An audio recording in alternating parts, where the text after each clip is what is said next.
Gujarati sweet mart समोर कोयता घेऊन फिरणारा गजाआड।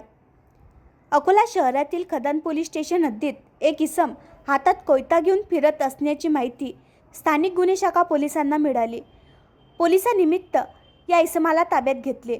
स्थानिक गुन्हे शाखा अकोलाने पोलीस स्टेशन खदान हद्दीत गुजराती स्वीट मार्ट समोर धारदार शस्त्र लोखंडी कोयता घेऊन फिरणाऱ्या इसम नामे बबलू उर्फ शंकर धनेश्वर राऊत राहणार VHB कॉलनी गोरक्षण रोड अकोला यास ताब्यात घेऊन त्याच्याकडून धारदार शस्त्र लोखंडी कोयता किंमत अंदाजे 500 रुपयांचा ताब्यात घेऊन नमूद इसमाची वैद्यकीय तपासणी करून कलम 4(25) आरमॅक प्रमाणे गुन्हा नोंद करणे करिता पोलीस स्टेशन खदान अकोला यांच्या ताब्यात देण्यात आले आहे।